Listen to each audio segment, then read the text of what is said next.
Situation is getting out of hand between Jimmy Butler and the Miami Heat. I'm here to break down all of the brand new reports that suggest that Jimmy Butler might even have to return to this Miami Heat organization after the 7-game suspension. I'm here to break it all down on this episode of Heat Digest. So let's not waste any time and break down the massive Jimmy Butler updates. And they are massive, and there are a lot of them. Now, as what do we know up to this point? Well, Jimmy Butler in a post-game press conference following a Miami Heat loss where he did not really do a lot. He came out and said he doesn't have the joy to play basketball for this Miami Heat team anymore. And when asked could he ever recover that again for this Miami Heat team, he said probably not. Now, when he dropped that quote, the internet broke. The NBA Twitter broke. And the reason being is because Jimmy Butler is the leader, was the leader culturally, physically, mentally, emotionally of this Miami Heat team. And up until this year, he was the best player on the floor without a doubt. Now, Tyler Hero has taken over that role with the overall statistical production up to this point in the year without a doubt. He has been our best player. But again, Jimmy Butler has still been that guy. And when we lose Jimmy Butler, like we saw in the first game following his suspension, which we'll break down unfortunately at the end of this video, as we lost horrifically to the Utah Jazz, again without Jimmy Butler, it seems like the Miami Heat are a very, very sticky situation now. And it seems like because teams know that their backs are against the wall, they are offering the bare minimum for the star player in Jimmy Butler against, and that could result in Butler having to return to this Miami Heat organization after the 7-game suspension. So we're going to cite this article written by Anthony Chang that he posted a link of on Twitter saying, new, Heat prepared to bring back Jimmy Butler after suspension if trade doesn't materialize before then, where he tags his article, which we'll cite in just a second, and then he goes on to say Butler is eligible to come back when the Heat return to Miami to host the Nuggets on January 17th, which we'll preview again in just a second after we break down a little bit of this article.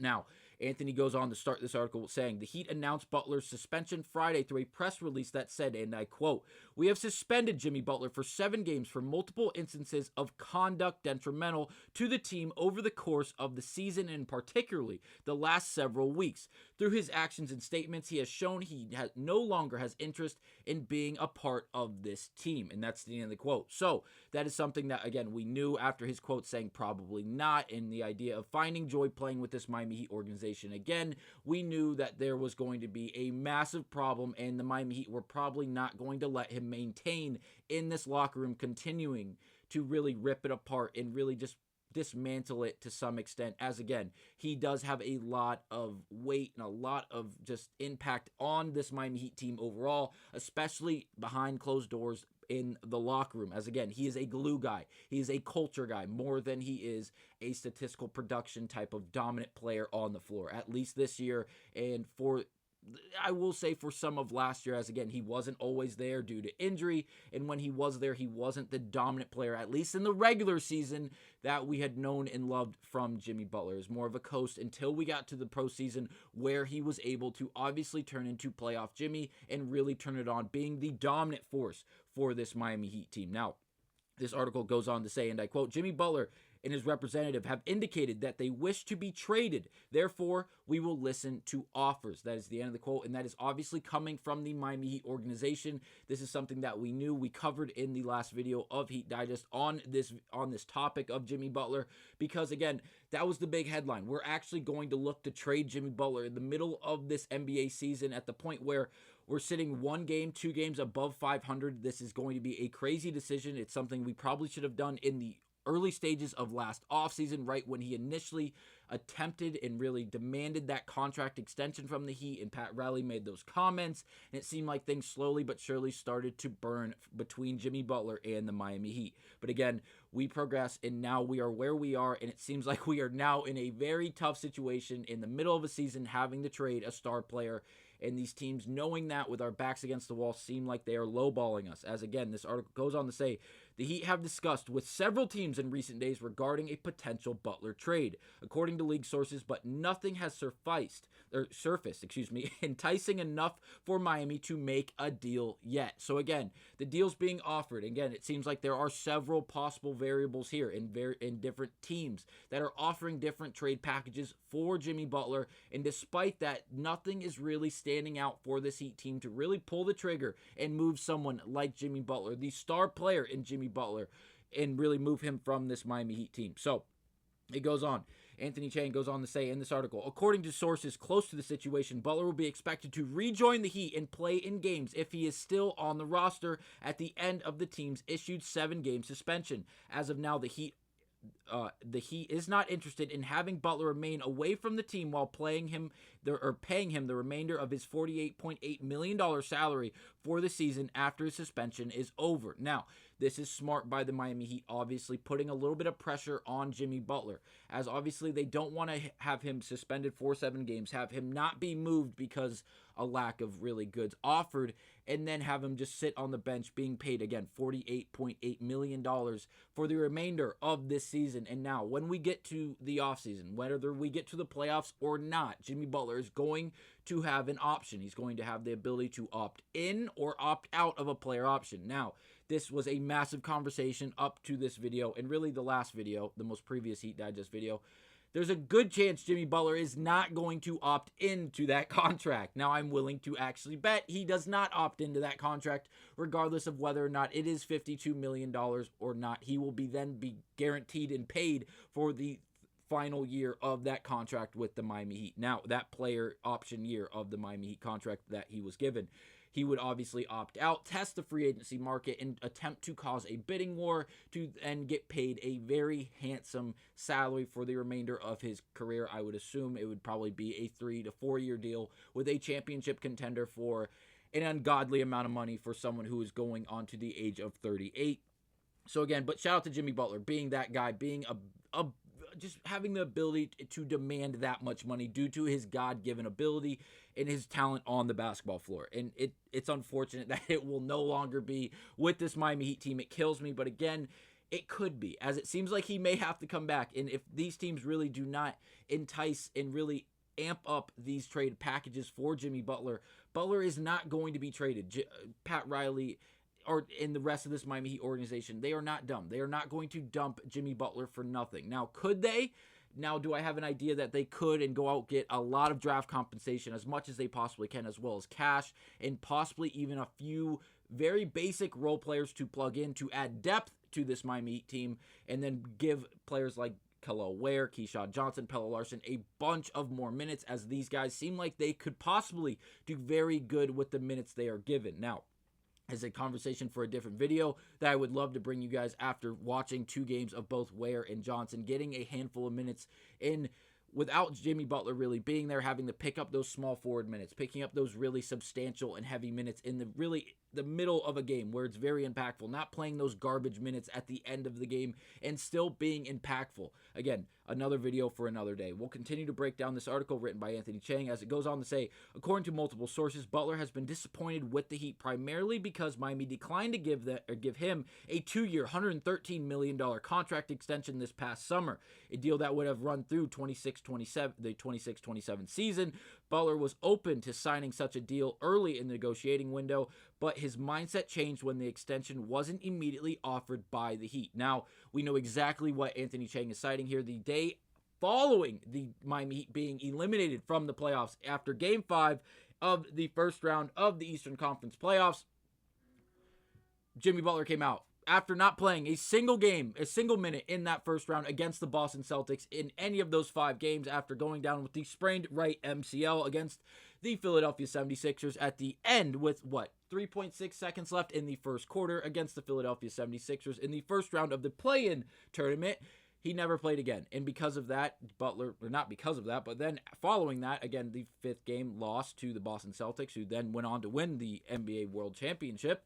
Butler came out and made a contract demand for 2 years and $113 million, again, to take him to the end of the 2027 season, and again, so he could walk into the sunset, so to say. That's what he wanted to do as a Miami Heat player, and that is not what he got, and it seems like that is not what he's going to get, as now it seems like the Miami Heat run is really over. Now, there's a few teams that have really stood out. We've brought up the Warriors, we've brought up the Suns, we've brought up the Sacramento Kings, and a bunch of others that have that could possibly offer a trade package for Jimmy Butler that could result in the Heat getting better, as well as Butler going to that team and making them better. Now, for the Suns, that is by far and away the number one option, it seems like, as of right now, for everyone excluding the Heat. Now, the reason being is because Bradley Beal has a no trade clause, and the Miami Heat and Bradley Beal have already been in discussions not only this year but years prior, and it has not worked. It doesn't seem like it's going to work unless a third team is brought into a trade scenario involving Jimmy Butler, the Phoenix Suns, and the Miami Heat, and obviously Bradley Beal. So again, this is going to be very interesting to see how this plays out. If Butler does end up in Phoenix, it is going to take a third team, and I would love to see how that plays out. There's a lot of different things, or a lot of moving parts involving in these trades, involving contracts, no trade clauses, contracts in general. This is going to be very, very interesting to see how this plays out. And again, do not be surprised if the Miami Heat don't move Butler at the end of this 7-game suspension, and he does have to return to this Miami Heat organization and participate with this Miami Heat team, whether he likes it or not. Now, to summarize, or to wrap up this article from Anthony Chang, he goes on to bring up the Phoenix Suns, where he goes on to say the Phoenix Suns are amongst the teams interested in trading for Butler, but the complication in the Suns guard Bradley Beal would very likely need to be involved in that deal to make salary cap math work. The Heat is not interested in acquiring Beal's no trade clause, meaning the Suns would need to find a third team to take Beal, and Beal would also need to approve of being dealt to that team. So again, what we just broke down, Bradley Beal having that no trade clause, Miami not wanting to then take that in, and a third team needing to be involved to then acquire Bradley Beal, and someone needing to send a bunch of assets to the Miami Heat in exchange for Jimmy Butler going to the Phoenix Suns. Now, this is going to be interesting. Again, I just said it 10 times, but again, I just can't wrap my head around the idea of a 3-team trade and moving Jimmy Butler to Phoenix, Bradley Beal going to Detroit, or whatever third team may be involved, the Sacramento Kings. There's any of the teams in the Texas market. There are so many possible options. The Golden State Warriors. It just comes down to who is actually going to offer an ample amount of goods for the Heat to say, yep, done deal. This is going to work for us. And really, what is Pat Riley thinking here? Does he want another star player? Does he want a lot of role players? Does he want a lot of draft compensation? Does he want to give the key to the rookies in Johnson, Ware, Larson to play alongside these guys in Tyler Hero, Bam Adebayo, and Jovic, and Jaquez, and all these other guys who have gained more and more experience as the years gone on, but haven't been the clear-cut leader in someone like Jimmy Butler? Now, game 1 of the 7-game suspension without Jimmy Butler, with all things going on, and it seems like the team's in dismantle. It really does. We got our ass beaten, and this is probably the most humiliating loss up to this point in the year. We lost by 36 to the Utah Jazz, who had 7 wins going into this game. This is unacceptable by the Miami Heat. Now, one young player on the Utah Jazz, who, I'm going to be honest with you, I don't even remember his name off the top of my head, and I apologize because this is horrible journalism because I forgot the name, but again, I didn't think I was going to get into a deep dive of how horrible this game was. We gave up 20 points on 5 threes made to a no-name player on the Utah Jazz, and it resulted in the win for the Utah Jazz being 36 points. We played horribly. It was bad from start to finish. It was competitive in the first half, and when I say competitive, I mean we were down 8-10 at halftime. We were getting 20 balled by half. What am I talking about? We were getting 20 balled by half. It was horrible. By the end of the first quarter, it was competitive.